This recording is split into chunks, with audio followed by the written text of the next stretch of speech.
গরম গরম রুটির সঙ্গে দই সয়াবিন অপূর্ব। চলুন বানাই দই সয়াবিন। রুচিস লাইফস্টাইলে আমার প্রিয় দর্শকদের অনেক অনেক স্বাগত। আজ আমি বানাবো দই সয়াবিন, যার জন্য এখানে সয়াবিন আমি নিয়ে নিয়েছি। এটা আমি 5-6 মিনিট ধরে জলে ভিজিয়ে রেখে দিয়েছি। দেখুন অনেকটা ফুলে গেছে।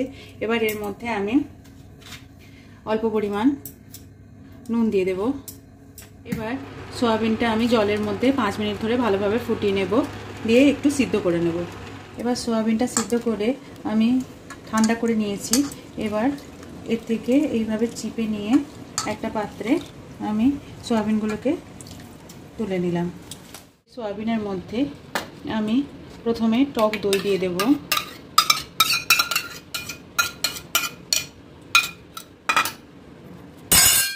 এখানে দিয়ে দেবো রসুন আর আদা বাটা, আর দিয়ে দেবো এখানে কিছুটা পরিমাণ নিয়েছি পুদিনা পাতা, সেটা দিয়ে দিলাম। এবার ভালোভাবে দইয়ের সাথে মেখে নিলাম। কিছু শুকনো মশলা এর সাথে মেশাবো। প্রথমে অল্প নিয়ে নেব গোলমরিচের গুঁড়ো, অল্প নেব ধনে গুঁড়ো, অল্প হলুদ গুঁড়ো, একটু বেশি পরিমাণ কাশ্মীরি লঙ্কা গুঁড়ো, আর সবশেষে এর মধ্যে দিয়ে দেবো এইভাবে ক্রাশ করে নিয়ে কসুরি মেথি, আর এর মধ্যে একটু সাদা তেল দিয়ে নেব। দিয়ে ভালোভাবে এটাকে মিশিয়ে নেব। সয়াবিনগুলো এইভাবে ম্যারিনেট করে কিছুক্ষণ রেখে দেব। এবার এখানে একটা কড়াতে আমি সাদা তেল নিয়েছি। তেলটা আমার গরম হয়ে গেছে। এখানে ডুমো করে আলু কেটে রেখেছি। আলুটা প্রথমে ভেজে নেব, লাল লাল করে ভেজে তুলে নেব। আলুগুলোকে এইভাবে লাল লাল করে ভেজে নিয়েছি। এবার আলুগুলোকে আমি তুলে নেব। এই তেলের মধ্যে আমি দিয়ে দেবো গোটা জিরে, এখানে লবঙ্গ, এলাইচি, দারচিনি দিয়ে দেবো। দিয়ে ভালোভাবে একটু নেড়ে চেড়ে নেব।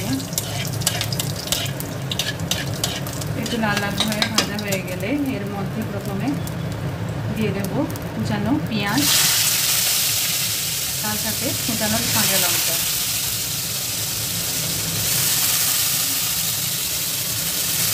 এবার কাঁচা লঙ্কা আর পেঁয়াজ ভালোভাবে তেলের মধ্যে লাল লাল করে ভেজে নেব।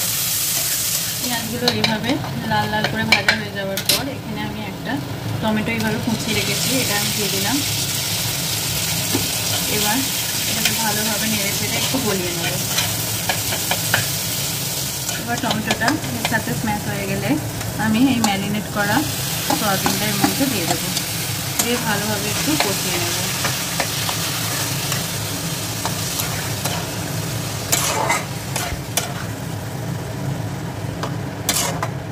এই বাটিতে যে মশলা লেগে আছে একটু জল দিয়ে আমি এর মধ্যে দিয়ে দেবো।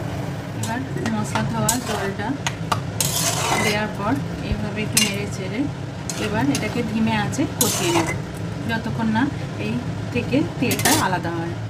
এবার এই কারিটা ফুটতে ফুটতে যখন দেখুন অপর লেয়ারে তেল জমে যাবে, সেই সময় আমি ভাজা আলুগুলো দিয়ে দেব। সমস্ত ভাজা আলুগুলো দিয়ে দিলাম। এবার পরিমাণ মতো নুন দিয়ে দেব। দিয়ে ভালোভাবে নেড়ে নেব একটু।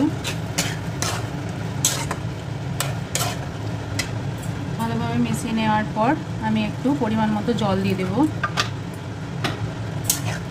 দিয়ে একটু ফুটিয়ে নিয়ে এটাকে চাপা দিয়ে সিদ্ধ করে কারি কারি করে নেব। ঢাকা দিয়ে কিছুক্ষণ ধরে সিদ্ধ করার পর দেখুন আলুগুলো সিদ্ধ হয়ে গেছে, সয়াবিন আমার সিদ্ধ হয়ে গেছে। এবার সবশেষে আমি একটু গরম মশলা গুঁড়ো দিয়ে দেব। দিয়ে ভালোভাবে নাড়িয়ে চাড়িয়ে একটু ফুটিয়ে নেব।